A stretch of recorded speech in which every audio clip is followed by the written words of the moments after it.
This is the source of news and information that matters to you. This is Bicol Net TV. Kasunod kang Bicolano worldwide. This program is brought to you by Gentleman Bicol and the Forum for Family Planning and Development Incorporated. Usapang Eks would like to thank the following sponsors: Honorable Jurlan N. Velio, ABC President, Ligao City; Wentz Crispy Pata, Crispy Panga, Sisig at iba pa. For orders, contact 0917-892-3819 or 0998-586-9665. Liaboris Meat Shop and Barbecue Stand, located at Bagtang Maroroy, Daraga, Albay, with telephone number 483-0526, with cell phone number 0928-600-3166. Delicious LDR Food House. For orders and deliveries, call or text 0920-514-4558 and look for Miss Da Liabore. Marcado Hideout Bar and Grill. Asian Gold Derma and Spa, located at Medical Clinic Building in front of LCC Express Mart, Albay, near Bob Marlin and Robinson's Supermarket, walking distance from Jollibee, Albay. Infinity Perfume and T-Spot Albay. For orders and deliveries, visit our Facebook page at www.facebook.com/tspot-albay. Sa T-Spot, siguradong freshly brewed tea on the spot! Inihahandog ng Gentleman Bicol sa pakikisa ng The Forum for Family Planning and Development Incorporated ang programang magbibigay edukasyon sa kasalukuyang kalagayang pangkalusugan ng lipunan. Programang sa atin ay gagabay sa problema at isyu patungkol sa sexualidad. Ang programang Usapang Eks, Usapang Edukasyong Kalusugan at Sexualidad, kasama ang mga ex ng bayan, Richard Hayat at Jed Bayron. Usapang Eks, Usapang Edukasyong Kalusugan at Sexualidad, dito lamang sa Bicol Net TV. Kasunod kang Bicolano worldwide. Sina Richard Hayat at Jed Bayron. Usapang Eks, Usapang Edukasyong Kalusugan at Sexualidad. Usapang Eks.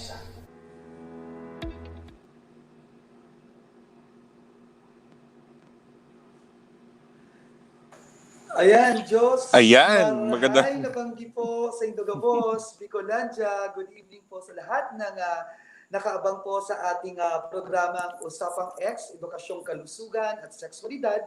Dito lamang po yan sa Bicol Net TV. Of course, ang Usapang Eks po ay andun po sa inyo ng Gentleman Bicol for Sexual and Reproductive Health and Rights Incorporated. And kasama po namin dito ang The Forum for Family Planning and Development Incorporated. So, and of course, ako po si Richard Hayag, ang inyong ex ng bayan. And of course, kasama din po namin ang isa pa sa mga ex ng bayan. Yan, ako po si Jed Bailon. Magandang gabi po sa inyong lahat. At oras ngayon is 7:15. Ayan, medyo late tayo ng konti, no? Ayan, so, pero... Well, galon talaga, Sir Jed, dito sa Albay. Kung hindi block out ang problema, internet connection, di ba? Well, anyway, so it's September 16, no? So, ayan, magandang ating pag-uusapan ka-ex-Jed ngayong gabi na ito.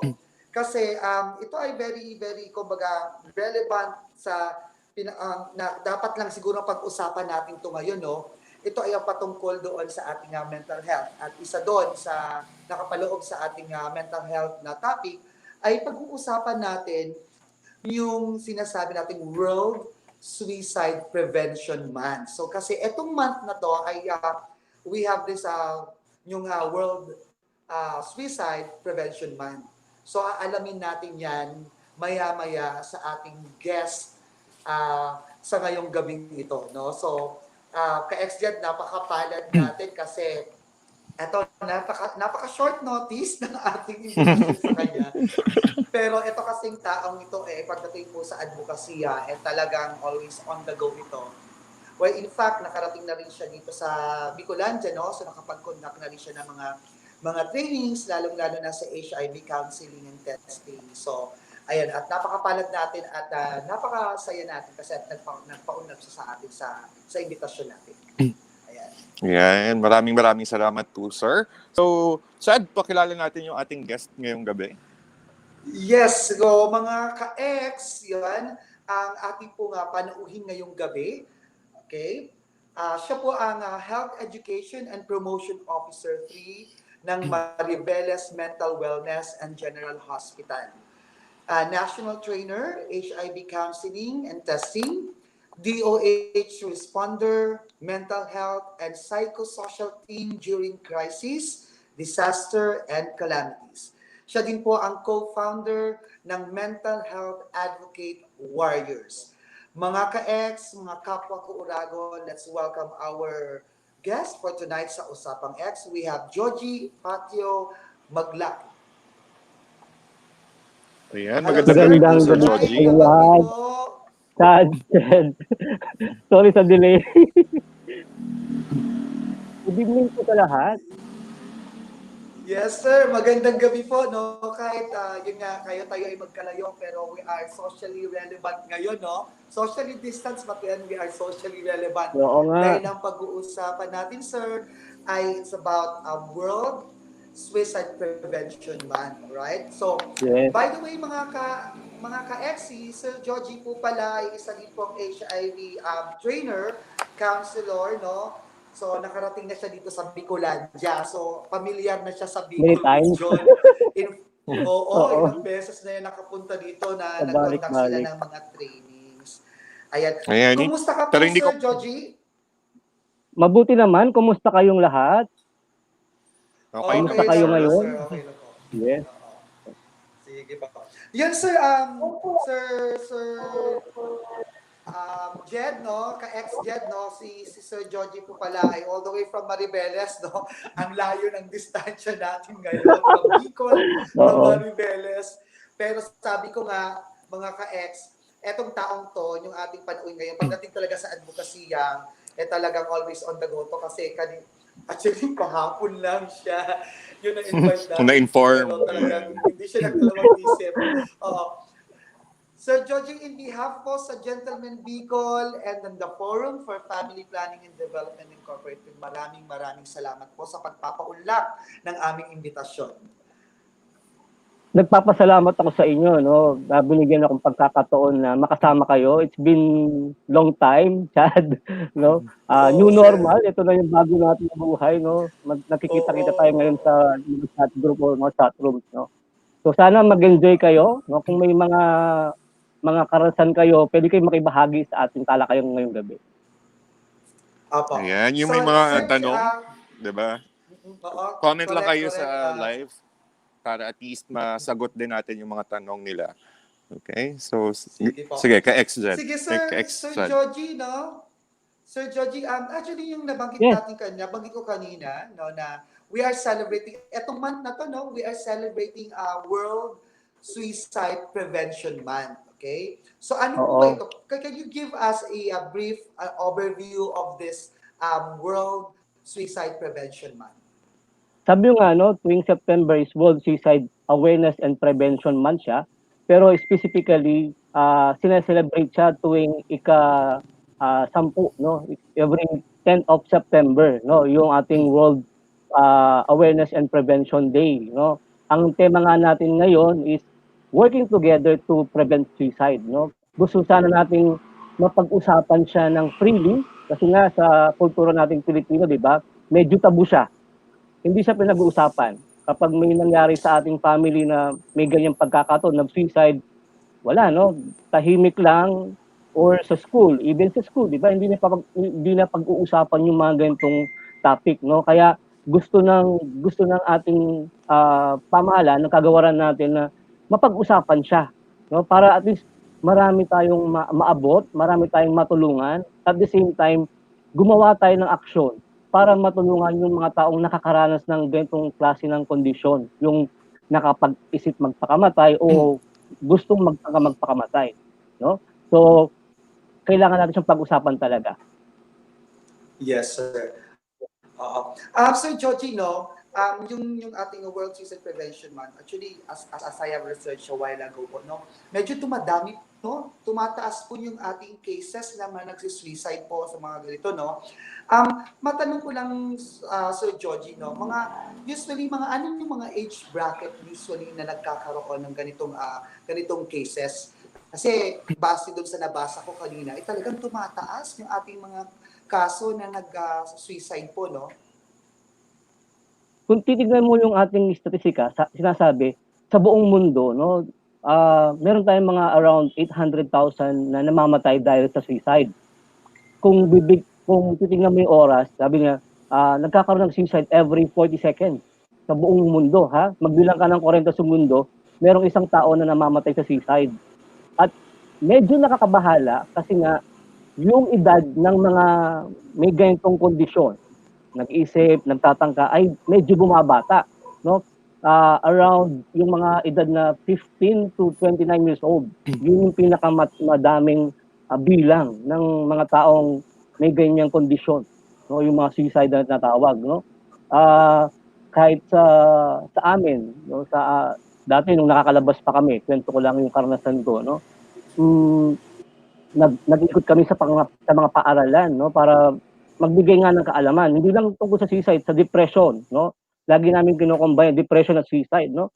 You know na may mga high schoolers tayo, no, na nakikita kami na may mga ganyan silang mga triggers, no? Mamaya pag-usapan natin malalim. Ikwento ko sa inyo yung mga karanasan ko bilang nagtatrabaho sa isang mental hospital din, no? Bakit kaya naisipan ng tao yung mga ganyang pagkakataon?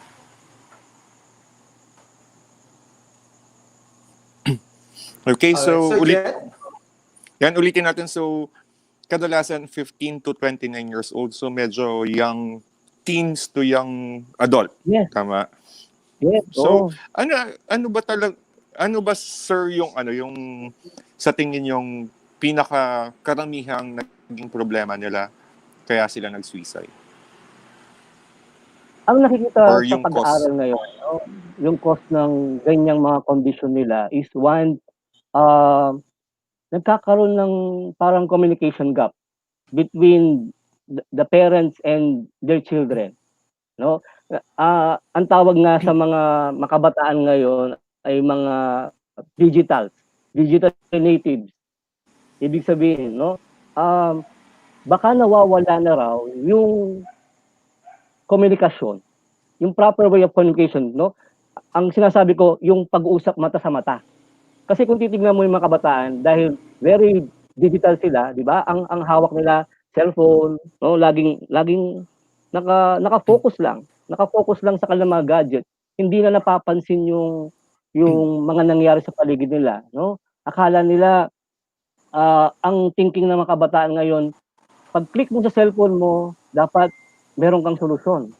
Di ba ganun sa internet, meron kang sinesearch, pag sinearch mo agad-agad nandyan siya, no?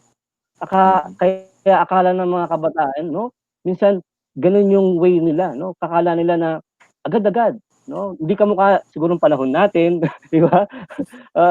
Talagang masasaktan ka, maglalaro ka sa daan, di ba? Masasaktan ka, masusugatan ka, magbabike ka, madadapa ka sa bike, masusugatan ka, no? Yung patience natin ang haba. Ngayon yung level ng patience ng mga kabataan umiikli, no? That's one factor, yung paggamit natin ng mga apps, no? Meron siyang advantage, meron siyang disadvantage, no? Sabi nga, may pagkakataon din kasi na parang kinukumpara natin yung ating sitwasyon sa iba through yung mga nakikita natin, no? Halimbawa, magsi-selfie ako gano'n, no? I-post ko sa Facebook yung selfie ko, no? May pagkakataon daw na kino-compare natin yung sarili natin sa iba, no? Kaya Ang sabi,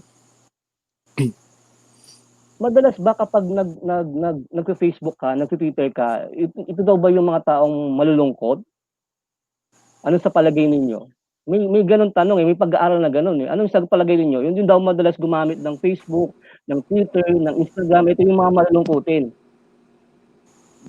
Ano yung opinion niyo do'n? Is it true or false? Is it kaya, sir, no, may mga tao din siguro sir, na yung mga social media, parang yun ang nagiging outlet nila para ilabas ng kanilang mga nararamdaman, yung kanilang mga problema. Kaya minsan makikita natin sa mga social media, sir, no, Georgie, na minsan may parang makita mo yung anger, mababasa mo yung kanilang, sa mga post, mababasa mo kung ano yung nararamdaman nila. Siguro isa rin to sa mga ways siguro ngayon, lalong-lalo sa mga kabataan, na nagiging outlet nila ang social media para instead of makausap ng kanilang mga parents, doon na lang nila inilalabas yung kanilang nararamdaman. Oo, no? Usually, di ba, pag mayroon kang pinagdadaanan, ang sinasabi natin, humanap ka ng makakausap mo, no? Kasi ang social media ngayon, yun yung parang ventilation natin. No, doon natin nilalabas lahat ng ating mga hinaing, ating problema, o kung may kaaway ka, di ba? Minsan pinopost, pinapatamaan natin, no?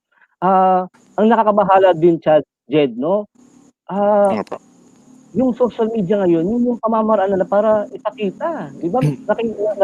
Narinig nyo, napapanood nyo yung mga nag-decide na nag-live stream, ginagamit yung Facebook para ipakita na, uy, mag-suicide ako, no? Panoorin nyo ako, magpapakamatay ako, no? Ang bilis ng pamamaraan, pero sinasabi nga, baka naman yun yung pamamaraan nila na to get our attention. Kasi nga baka hindi na sila pinapansin. Wala nang gustong makinig sa kanila, no? Kaya sabi ko, kailangan bantayan natin yung mga kinikilos ng tao na may ganitong kondisyon. So tama kayo, yung na-ventilating yung mga feelings nila. Oo. Actually, sir, sa may mga experience ko din na may mga nababasa din ako, no, na mga cases na suicidal attempt, no. Minsan sa mga post nila mababasa mo na there is a tendency na humantong sa ganon. Yung mga tipong mga pahapyaw ng mga post, mga status nila, no. Then after few days, malalaman mo, nagpakamatay na pala yung nag-post na yon. So, sa tingin mo, sir, nakakatulong din po ba ang mga ganito na instead na yung tao mismo na kaharap mo, makausap mo, na tao nang ilabas mo yung nararamdaman mo, is it also okay lang ba na mga ganitong paraan na i-post, yung mag-post sa social media ng mga nararamdaman? Minsan kasi hindi nakakatulong, di ba? Hindi nakakatulong yung social media na i-post mo yung mga nararamdaman mo, di ba? Kung meron kang sama ng loob sa tao, ba't di mo siya kausapin ng diretso?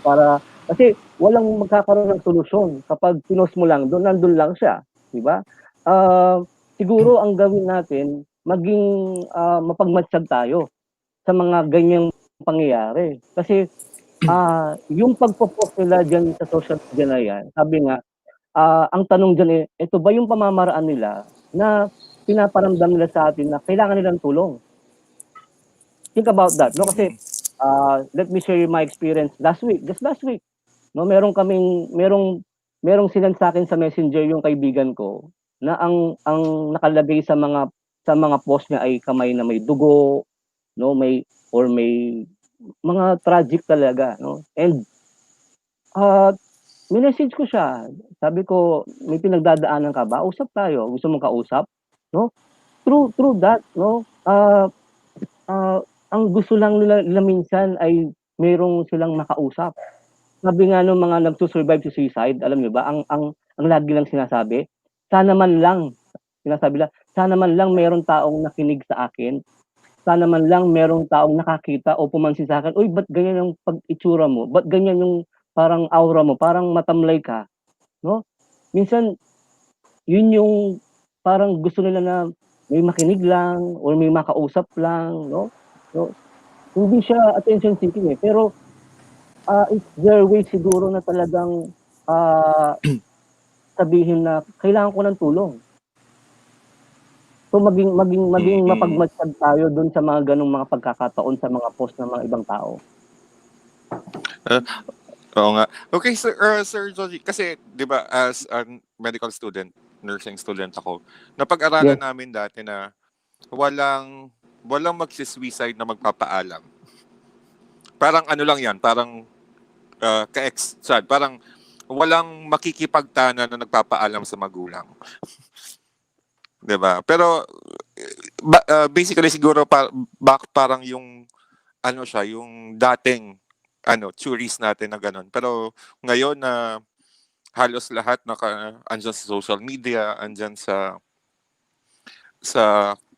Facebook, anytime na, lalo yung mga ugali ngayon ng mga kabataan na anytime na gusto nilang parang mawala yung problema, isang click lang, kaya nilang gawin yon. Parang ganun kadali sa kanila. Hindi gaya sa atin na para makuha mo yung bayabas, umakyat ka ng puno. 'Di ba? Nung panahon natin, gano'n, 'di ba? Bago Pero ka ngayon bigyan mga ng kabataan, no? Papahirapan ka muna, no? Diba nung panahon natin? Sige. Oo. Well, Sir Joji, meron isa dito nagpop-up na katanungan, no, from our isa sa mga ating audience ngayong gabi na ito, no. Yung katanungan ay, ano po kaya ang maisasuggest natin na intervention, lalo na kung nasa crisis na, yung tipong nag-self-harm na po, how do we deal with it? So, pag may ganyan ng history ng suicide, kailangan nang i-refer siya sa mga eksperto o sa mga pagamutan, no? Kailangan natin siyang tulungan agad. Kaya importante na alam natin kung sino ang tatawagan o saan siya pwedeng dalhin. Importante yun, lalo na kapag meron siyang history ng suicide talaga, no? These people talagang need higher medical intervention, no? Huwag mong solohin. Kailangan mong humingi ng tulong, no? At makikita niyo naman, maraming organizations, maraming mga hindi lang maogis tao na o hospital o mga services na pwede natin takbuhan, no? Hindi lang ako pamilyar diyan sa inyo, no? Baka matulungan niyo. Meron ba kaming mga hotline sa pwedeng tawagan kung sakasakali, no? Kasi dito sa amin, sa Manila o sa amin, meron kaming mga ni-launch na pwedeng nilang tawagan, no? Like sa amin sa mental hospital sa Maribeles, meron kaming ni-launch na 0 kilometro. O, alam niyo bakit 0 kilometro, di ba? Yung anong tawag doon? Yung death march, di ba? Tinawag namin sa 0 kilometro. Oo, kasi pwede kang mag-message doon at merong kakausap sa'yo para matulungan ka kung saan ka i-refer. Hindi siya hotline na tawag, pero messenger siya. Hanapin yung 0 kilometro, no? And there are other organization, yung National Center for Mental Health, meron siyang 24 hours na crisis hotline, no? Meron pa dyan yung Natasha Gorbon Foundation, mga 24 hours hotline yan na kung palagay ng isang tao wala na siyang matakbuhan, wala na siyang mahingan ng tulong, no? May mga ganong organization na pwedeng tumulong sa atin. Kayo baka pwede kayong magpa-facilitate, no? Yes, Chad. Dito sa Bicol ba, Sir Chad, meron ba tayo niyan? Ang alam ko meron tayong Bicol Sanitarium, tama ba ako? Opo, meron, sir. Bicol Sanitarium. Yes, meron kayong psychiatric. Yes. Well, ayun, mga ka-ex, medyo napapaganda ang ating usapan ngayong gabi na to, no? So, mamaya po, magkakaroon po muna tayo, Sir Joji, ka-ex dyan ng konting patalastas, no? Gusto natin pasalamatan yung ating mga sponsors sa Usapang Eks. So, bibigyan natin daan para pasalamatan sila.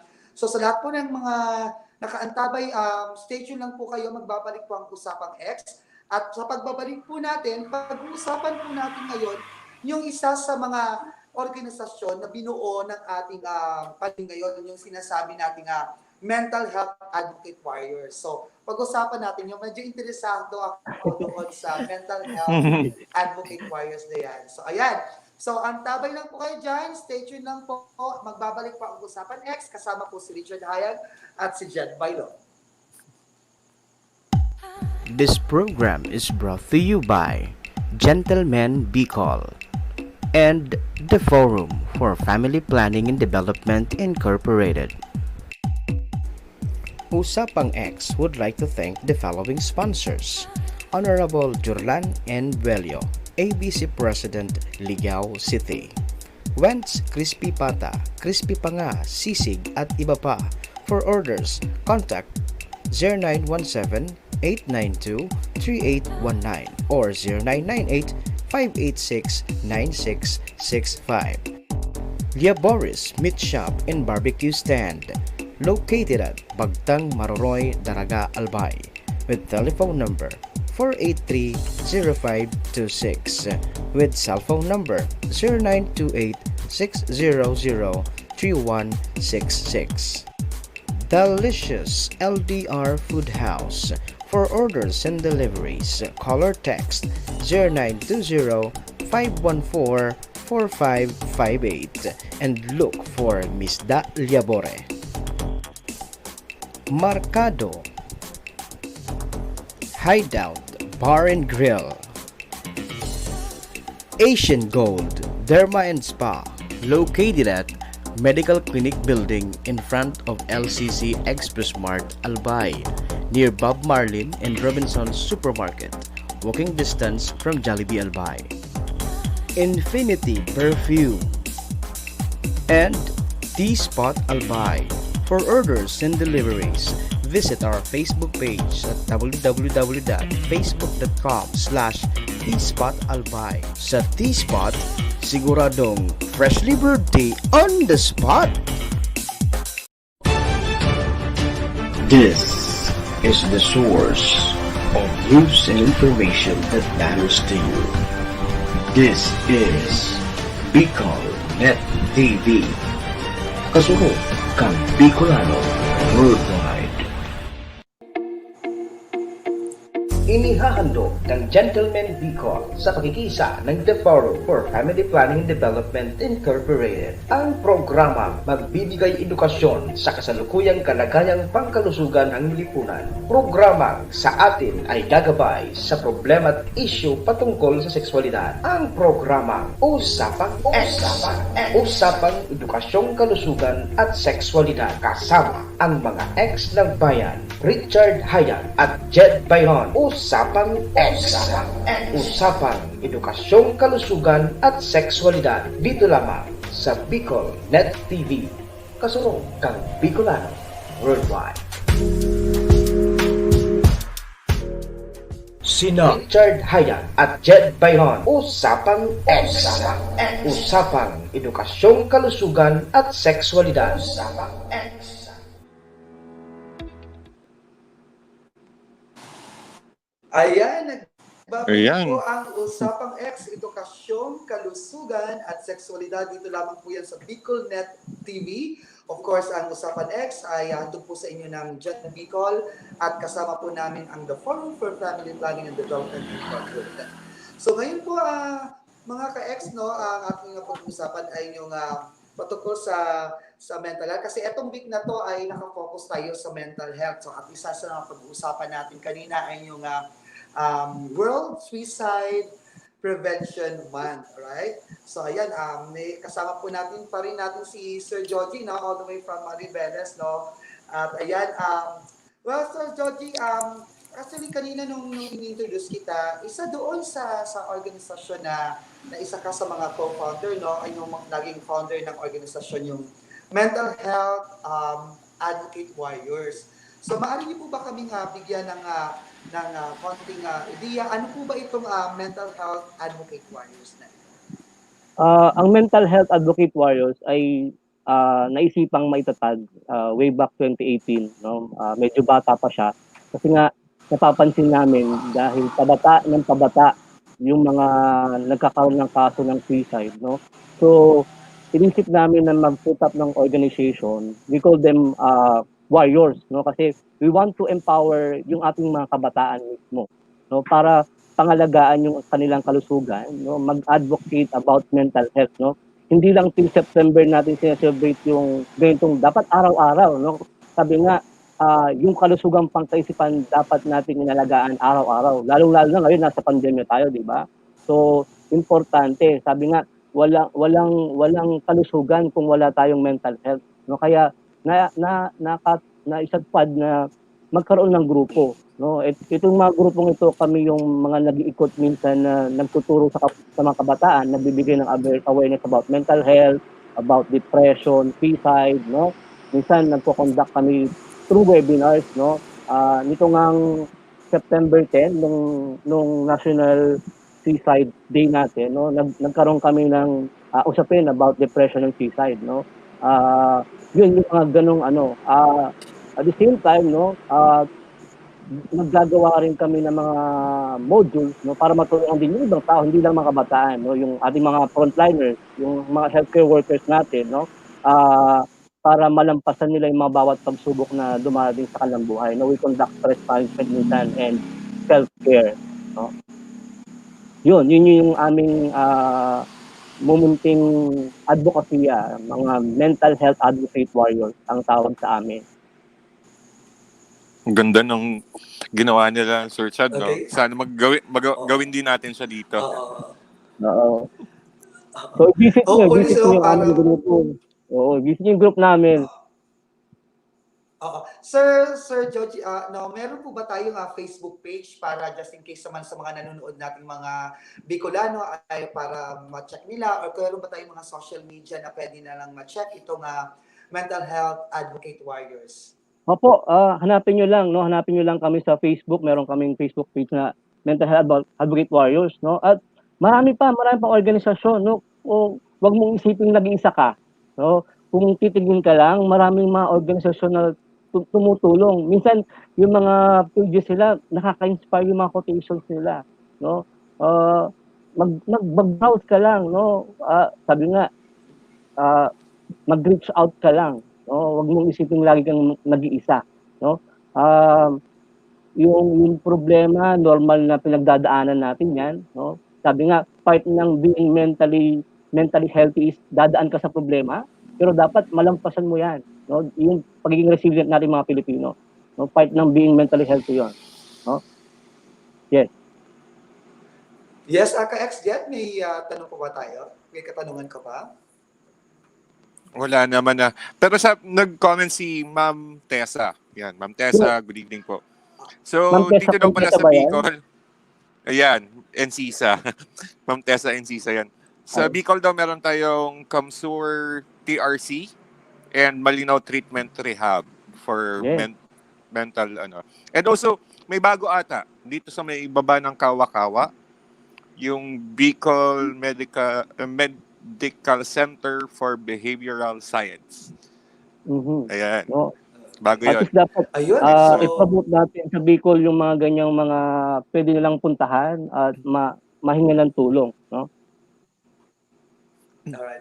Ayan, Sir Georgie, napakabilis po ng oras natin, no? It's 7:45. Oo nga. Well, anyways po, so bago natin tapusin yung ating programa, Sir Georgie, biglan muna nating daan yung ating mga nagpapabati na nanonood ngayon, no? So, sabi daw po ni Kylie Noily Esteves, hello po. Then also Christian Go from Naga City, ayan, nanonood rin po siya. And of course, nagpapabati po din Sir Georgie si Ma'am Rose Hilo Jordan ng Sorsogon City. Ayan, yung Hi, Ma'am Rose! Natin, no? Yung mga advocates natin naman na HIV advocates naman natin, di ba? So marami po kayong mga HIV advocates kasama kayo, di ba? So, ayan, sabi din po ni Ma'am Tessa. Well, also nagpapabati rin, no? Sige, sabi ni Ma'am Tessa, good evening. Nice to see you, Sir Jog. Hello, Ma'am Contessa. See you. Sana may train na tayo. Oo, nakakamiss Sir Georgie, no? Siguro ito kung wala lang pandemya, sunod-sunod sana yung mga trainings ulit natin. Tama. Pwede naman tayo mag-conduct ng webinar training. Hintayin nyo. Paplanuhin natin yan. Hopefully. And hopefully, Sir Georgie will tie up with you soon para doon sa mga susunod naming webinar series, no? And pagpaplanuhan natin yan at para naman doon sa mga kapwa nating Bicolano na nandito ngayon para mabigyan naman sila ng konting mga ideya, ng mga kaalaman patungkol sa mental health. Ayan. Also, happy watching din kay Sir Kebs Debbie ng The Forum for Family Planning and Development. Nanonood din siya ngayon. Ayan.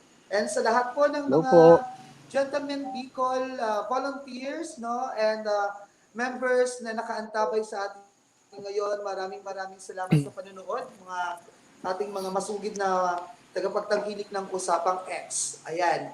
So, Ayan, Sir Georgie, no, bago natin tapusin po natin ang ating Usapang Eks, edukasyon, kalusugan at sexualidad. Any message po sa mga nanonood sa atin ngayon? So, magandang gabi po sa inyong lahat ulit. Maraming salamat sa pag-antabay at pagsuporta sa talakayan nating gabi, no? Sabi nga, pahalagaan natin yung ating kalusugang pangkaisipan, no? Ingatan niyo ang bawat isa sa inyo, no? Lalo na nasa pandemya tayo, no? Stay safe, no? So, stay healthy lagi, no?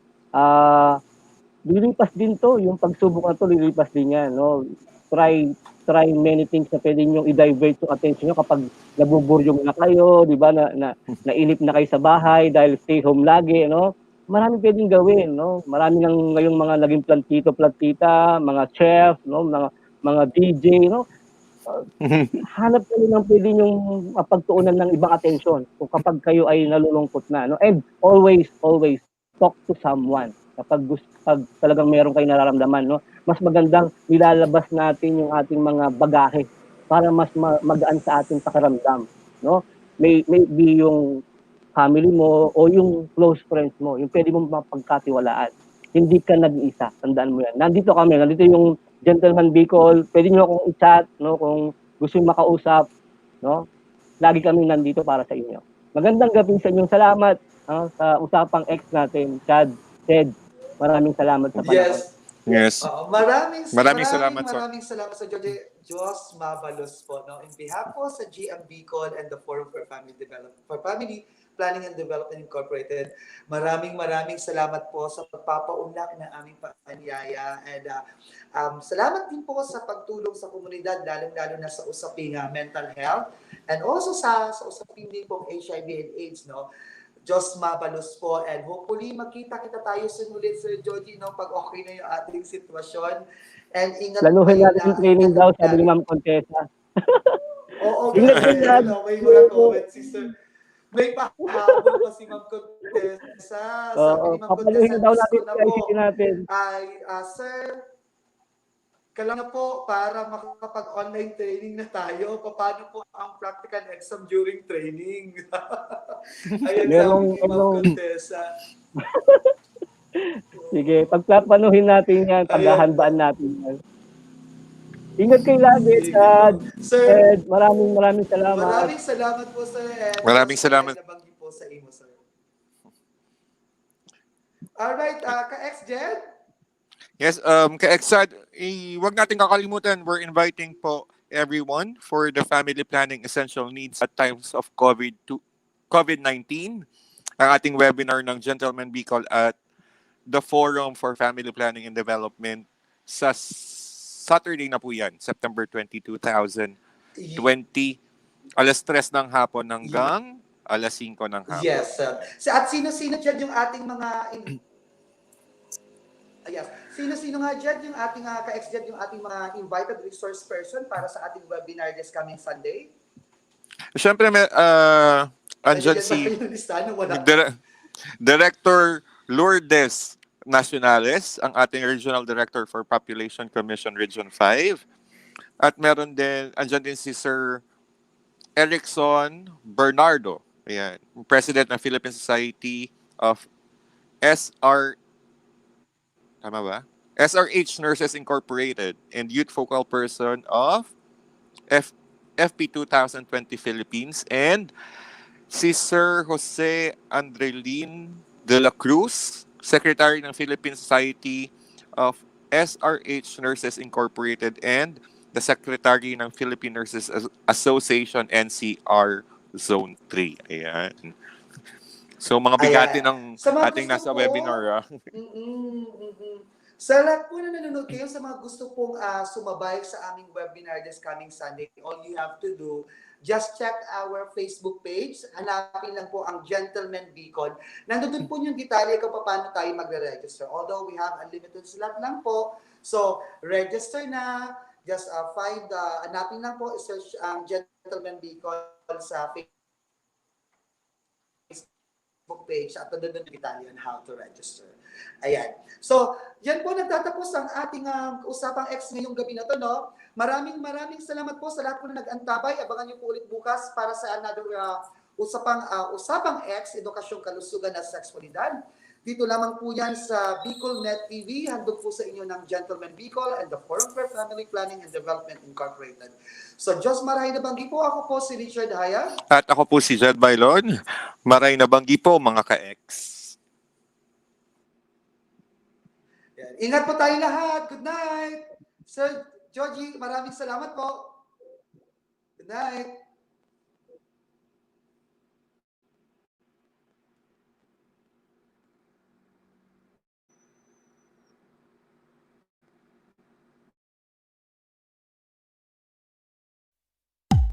This program is brought to you by Gentleman Bicol and the Forum for Family Planning and Development Incorporated. Usapang Eks would like to thank the following sponsors: Honorable Jurlan N. Velio, ABC President, Ligao City; Wentz Crispy Pata, Crispy Panga, Sisig at iba pa.